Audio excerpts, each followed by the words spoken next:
Today is Tuesday, November 19th, 2024, and this is Sliced, United Kingdom's Carbon Border Adjustment Mechanism. Amid the past few weeks' constant news coverage of the U.S. presidential election and the anticipation surrounding COP29, a significant announcement in climate finance went largely unnoticed. The United Kingdom confirmed its plans to implement its own Carbon Border Adjustment Mechanism, or CBAM. The UK's upcoming CBAM represents a strategic policy shift aimed at balancing the nation's net zero goals with the economic pressures of international trade. Scheduled for initial implementation on January 1st, 2027, the UK's CBAM is designed to address the problem of carbon leakage, where industries move production to countries with weaker climate regulations to avoid stringent domestic emissions policies. By imposing a carbon price on imports based on their greenhouse gas emissions, the UK hopes to mitigate the risk of carbon leakage, incentivize sustainable practices globally, and protect its domestic industries from unfair competition. One of the CBAM's primary focuses will be on emissions-intensive goods from sectors such as aluminum, cement, fertilizers, hydrogen, and iron and steel. These industries are among the highest emitters of greenhouse gases, and regulating their importation into the UK will directly target some of the largest contributors to global carbon emissions. The CBAM works by levying a carbon price on imports based on their emissions intensity and the difference between the carbon price in the country of origin and that of the UK.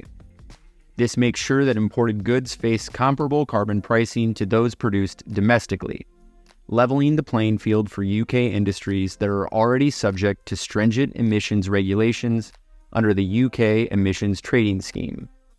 The UK CBAM will be introduced in phases.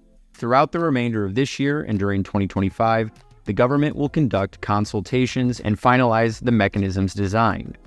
From 2025 to 2026, there will be a period dedicated to system testing and industry preparation. In 2027, importers will begin reporting their emissions, and in 2028, the full carbon pricing requirements will be enacted.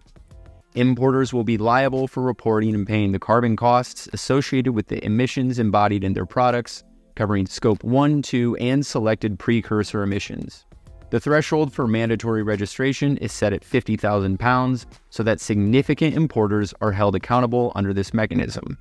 A key feature of the UK CBAM is its alignment with the UK ETS, including allowances and recognitions of explicit carbon prices from other countries.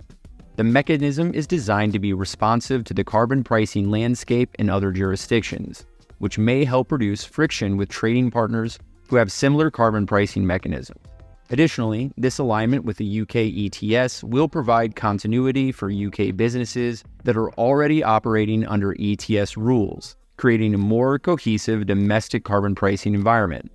The UK CBAM mirrors the European Union's Carbon Border Adjustment Mechanism, or EU CBAM, which is also designed to prevent carbon leakage and impose fair carbon pricing on imports.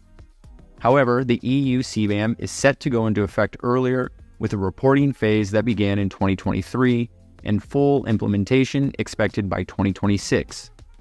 Both mechanisms share a common goal of reducing emissions by placing a carbon cost on imported goods from high-emission sectors.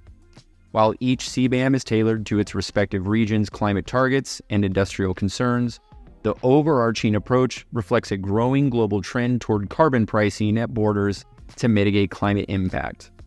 While the UK CBAM has notable benefits, it also introduces potential challenges.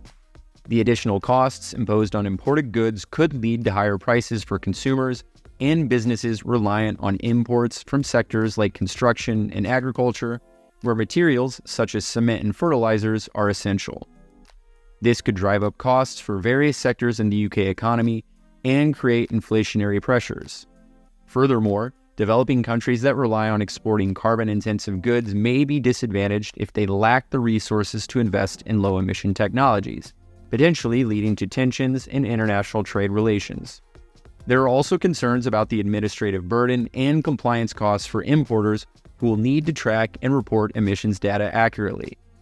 Smaller businesses may face difficulties in meeting the complex reporting requirements, and the risk of discrepancies in carbon accounting could lead to disputes and increased regulatory scrutiny. Additionally, the CBAM may impact supply chain dynamics as businesses might seek to source materials from countries with lower carbon costs or shift production strategies to reduce their overall emissions liability. The UK CBAM is a bold step toward achieving net zero while protecting domestic industries and mitigating the risk of carbon leakage. By creating a carbon pricing framework for imports, the UK is aligning itself with the EU's similar measures, signaling a collaborative approach toward global emissions reductions. However, the challenges surrounding cost increases, trade impacts, and administrative complexities hammer home the need for a careful and phased implementation to make sure that the CBAM supports both environmental and economic objectives in the years to come.